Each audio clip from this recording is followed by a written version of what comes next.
Father, we come humbly before you now as we share the word that you have placed upon my heart for your children. Lord, I pray that it would resonate in their lives, that, Lord, that they would truly change, that they will truly become who you desire of them, and that they would realize that they should answer to no one, no human source, no human being, but that they should only answer to you, because you are going to judge them, Lord. Not their neighbors, not their friends, not their workmates, nobody else but you, Lord. You're going to judge them.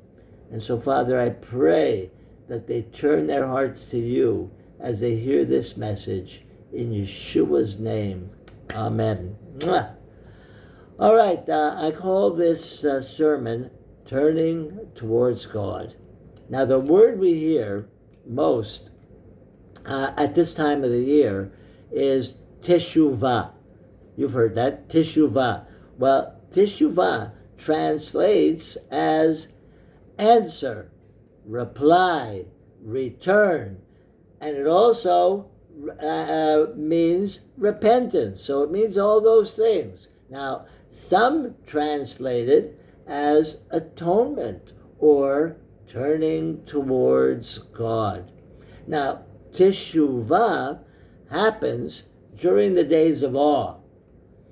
Today is the second day of Yom Teruah, and it begins the days of awe, the 10-day period between Yom Teruah and Yom Kippur, which is a picture of the tribulation, the time of Jacob's trouble. So this 10-day period that starts today and goes on for 10 days is a picture of the tribulation period, the time of Jacob's trouble. That's what it's all about, the period between now and Yom Kippur. Now, during this period, we're to seek out anyone we knowingly might have offended and have not already reconciled with, and reconcile, make it a point to reconcile with them. So this is not a tradition of rabbinical Judaism.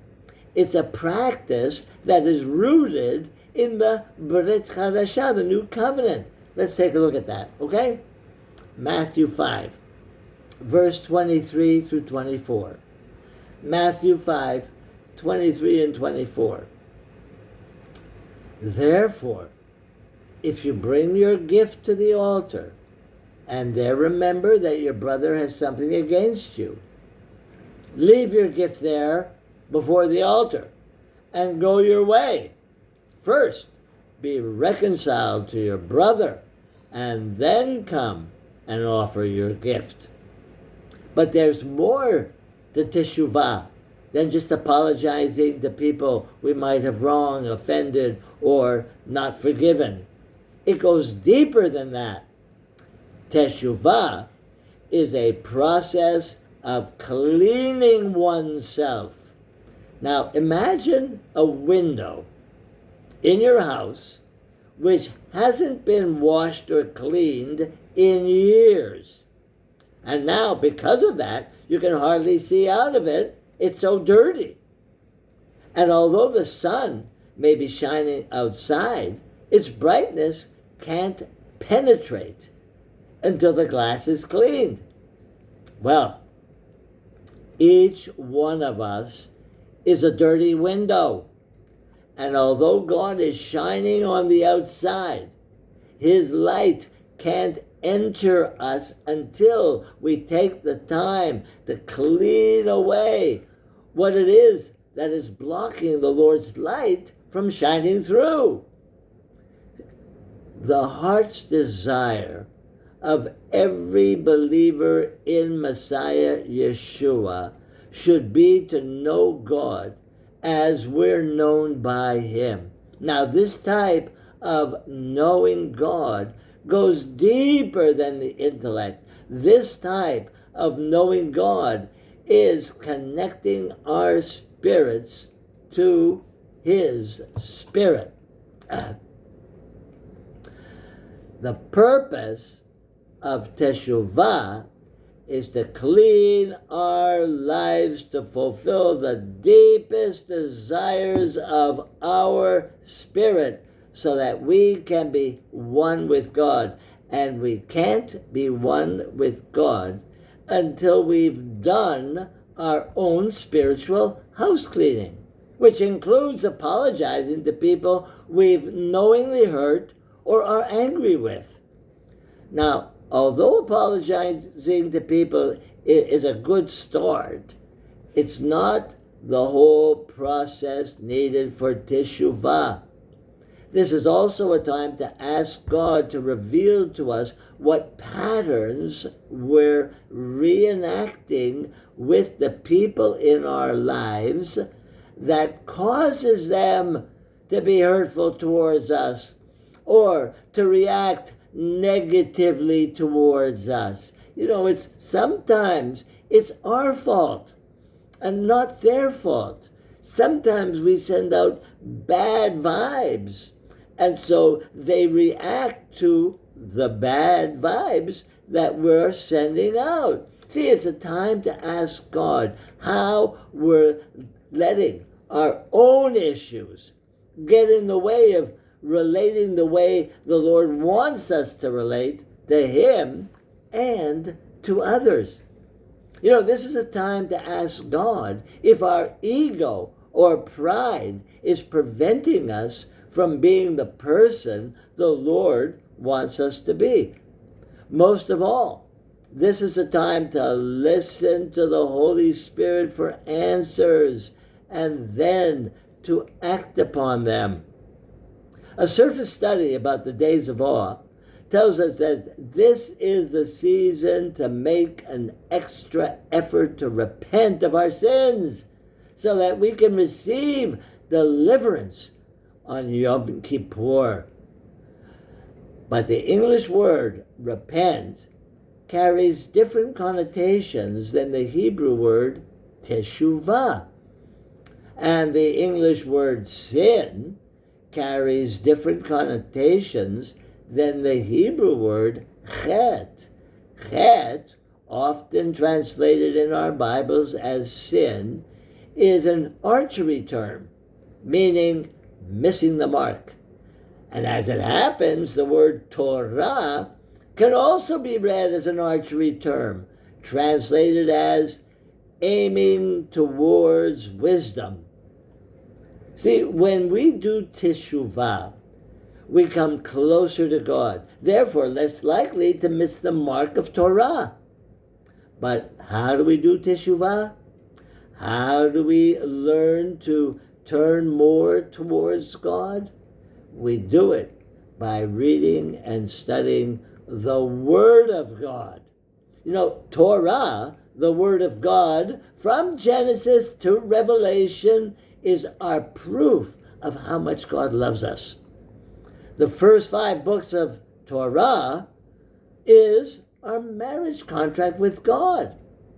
It's also a record of the eternal commitment we made with Him and He made with us at Sinai. Deuteronomy 29, 14 through 15. It tells us that you and I were at Sinai, Mount Sinai, when God gave Torah. Listen up. Deuteronomy 29, verse 14 and 15.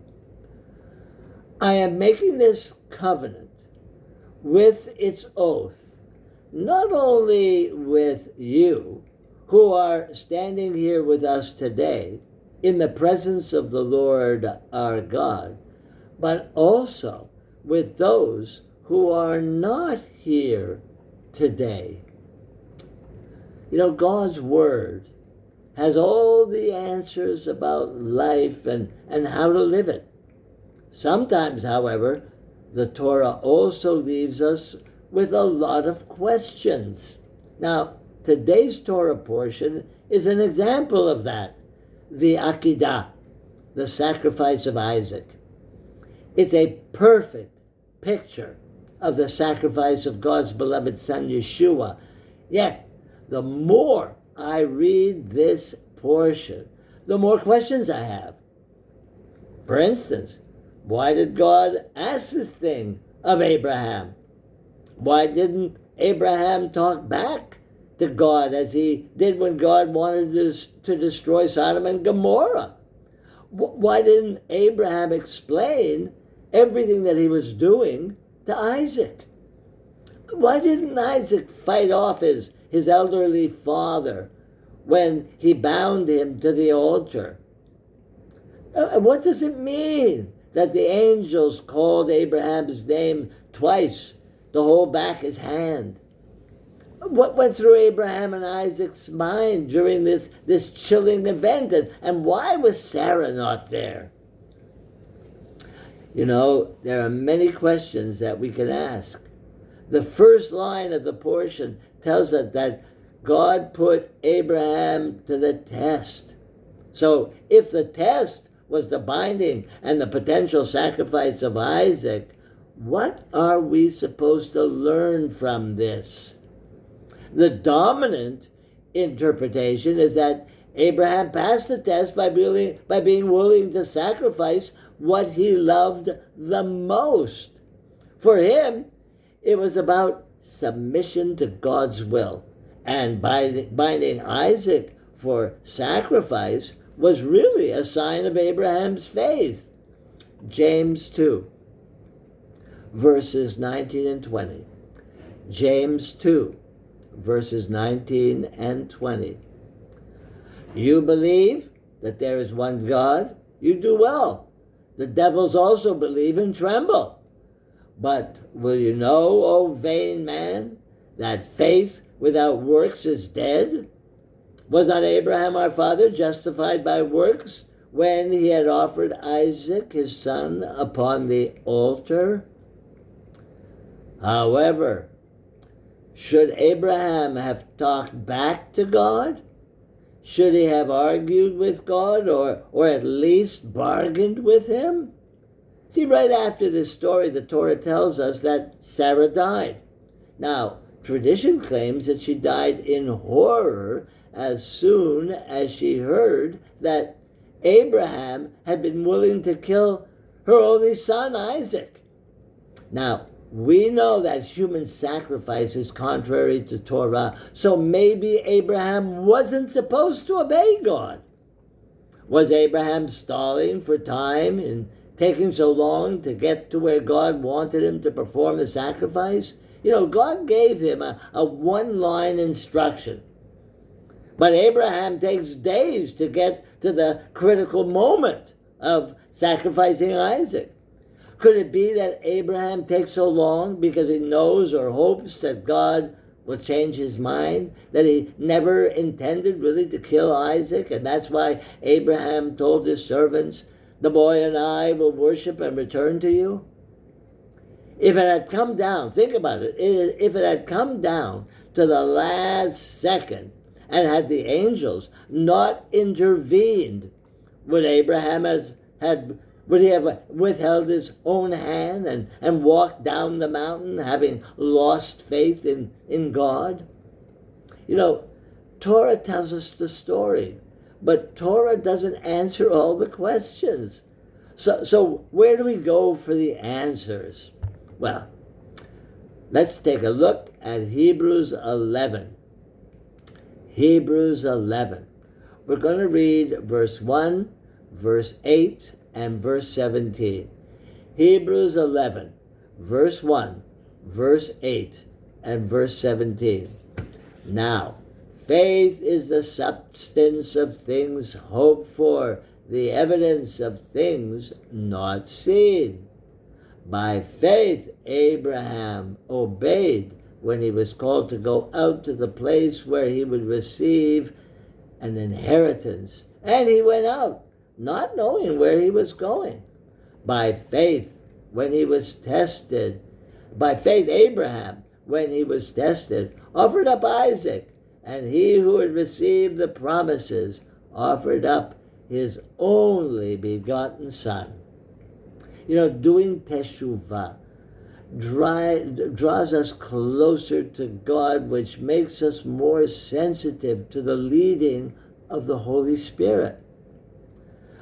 Verse 8 is where Abraham picked up his life and moved his entire family just on the Word of God. He closed down his whole life, packed up, and moved out just on the Word of God. He had a relationship with God that gave him the ability to hear the leading of the Holy Spirit. This is how I believe Abraham knew God was testing him with Isaac. And he could confidently, therefore, believe that God was going to intervene before the sacrifice. Hebrews 6, verse 13 through 15. Hebrews 6, 13 through 15. For when God made a promise to Abraham, because he could swear by no one greater, he swore by himself, saying, surely blessing I will bless you, and multiplying I will multiply you. And so, after he had patiently endured, he obtained the promise. Cleaning the windows of our lives and going to people that we may not have spoken to for years takes a lot of faith and trust. However, because that's what God wants, He'll intervene on our behalf if we do it, and it will all end well. See, the cleaner our windows, the clearer we'll see God, and the more His light will shine through into us.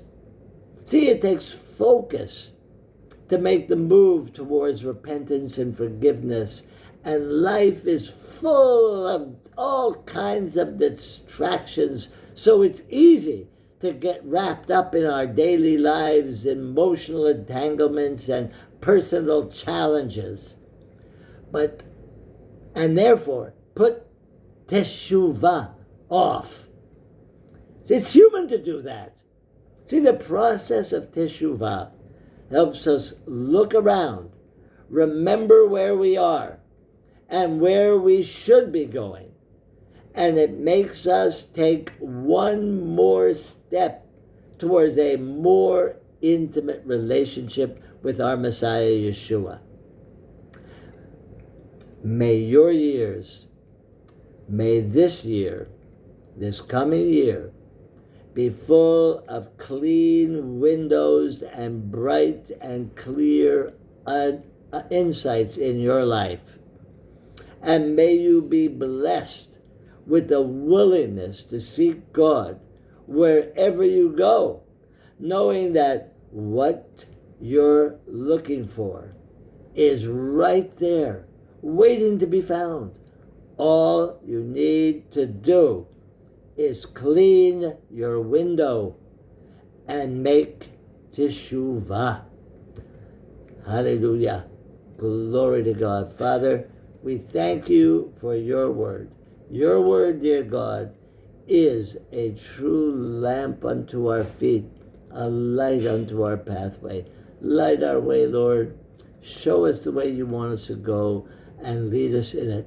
We thank you, Lord, and I pray this word has touched your children's hearts. And Lord, that you will manifest your glory in their lives. In Yeshua's name, amen.